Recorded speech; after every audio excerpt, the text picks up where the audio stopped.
We're just stir-frying this ginger. Oh, and there comes a lot of dog meat.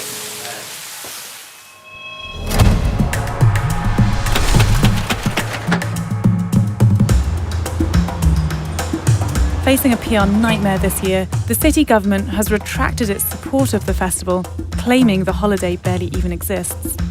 And they clearly don't want any fuss being made because before the protest even started, the square was full of thugs who might well have been hired to disrupt the event. In China, unsanctioned protests are still illegal, and animal rights activists are risking arrest simply for demonstrating.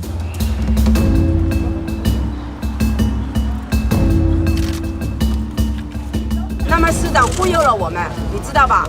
忽悠了我们说取缔了狗肉节，为什么今天狗肉节照样开？我们这里就没有狗肉节，你知道吗？那为什么现在到处都在屠杀？到处都。你们要干什么呢，请问同志？为什么你们要抹黑我们的国家？为什么要给我们国家丢脸？ So it's a very nervous atmosphere at the moment. 上不起学吗？那是上不起学的，还你们上不起学吗？情况？我跟你们说，现在我们要。你现在回去。 With no government officials showing up and little progress in the heated shouting match, the protest is dissolved.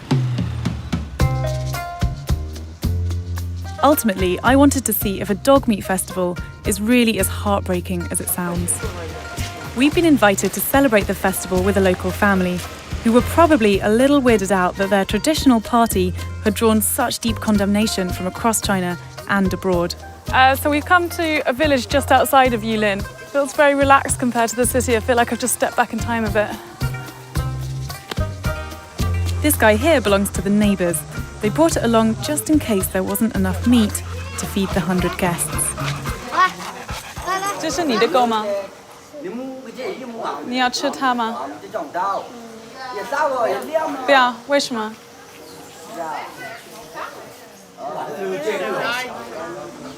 The dog's been in this guy's family for the last 5 or 6 years, so he doesn't want it to die because he quite likes the dog. But when I asked him if he was going to eat dog today, he was like, yeah.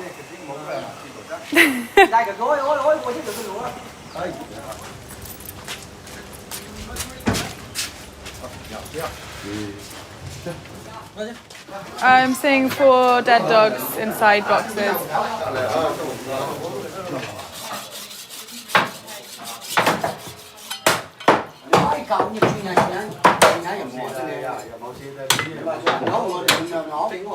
Oh, sorry.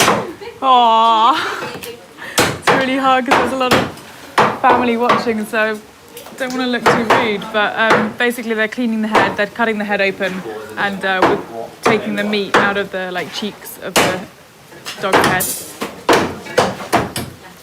It's quite clear that nothing is going to waste here, which I guess is a good thing. I mean, if you're going to kill a dog, you may as well eat the entirety of it, and it definitely seems like that's happening. Oh my god, they're even saving the tongue. So we've got 3 different types of dog coming along. One of them is being deep fried. This one is being stewed, and we can go and take a look at this one. 你好。 好，来看一下。看了吧。So we're going to add a bit of ginger. 很多姜。So these are the spices that they use. That's dog spice, so specifically designed for cooking dog meat. So inside we've got dry tangerine peel. We've got some bay leaf, a bit of anise. And a bit of cloves. So, and some spice as well. So, yeah, all sorts of flavours go in there. Quite strong flavours, actually. They said that's partly to disguise the smell of a slightly fishy fragrance that comes out of it. So, for some reason, I'm not so freaked out anymore. I feel like, okay, the dogs are dead. It's just piles and piles of meat, which I can handle.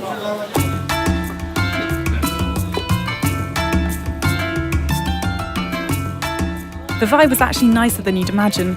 Everyone was getting pissed on lychee liquor and crates of beer, while thankfully the neighbour's dog is spared from going in the pot.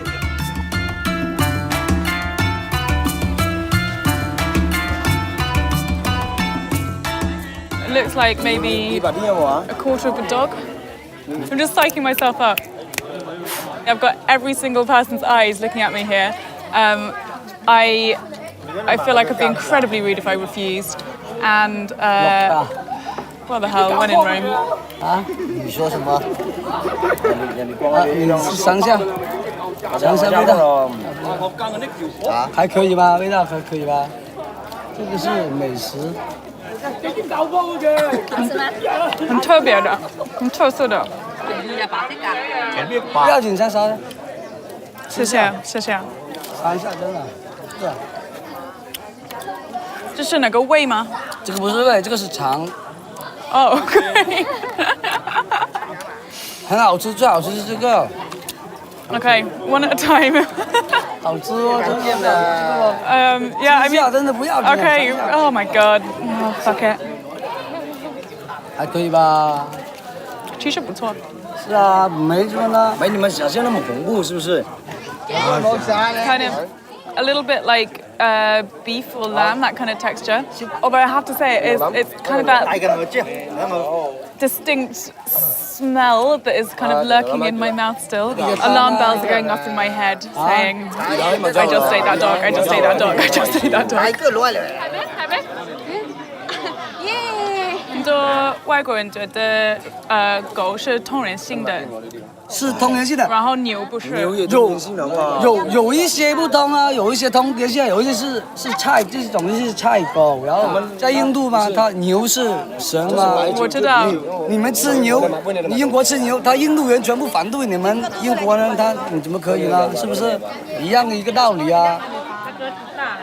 过一个风俗，是我们本地的一个，就是地方的风俗。就是我们喜欢吃狗肉，关他什么事情？然后就是不是？那是我们的自由嘛。Obviously, squeamishness aside, eating dog isn't really that different from eating any other animal with 4 legs and 2 eyes.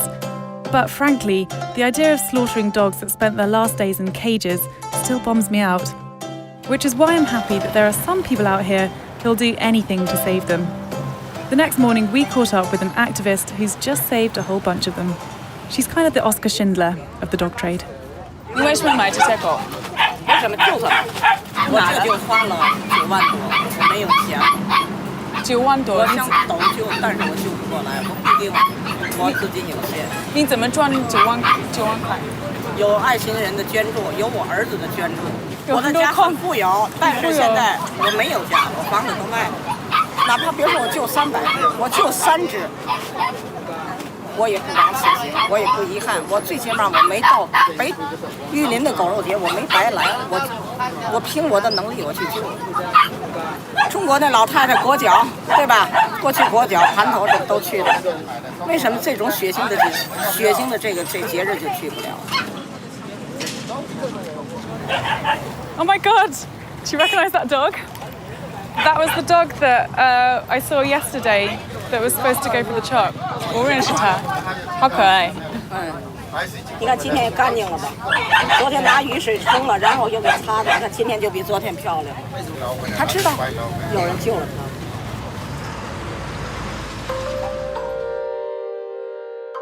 It's come as no surprise that the dogs sold in Yulin are often kept in cramped conditions and treated no better than any other animal raised for meat. I really don't think I'll be eating dog again, but it's easy to see why the people who celebrate the festival don't want to give up their tradition. The thing is though, dogs are dogs. They're lassie and they're snowy, and they're both lady and the tramp. Which is why, frustratingly for the dog traders, I really can't see the planet ever letting this festival pass without an outrage.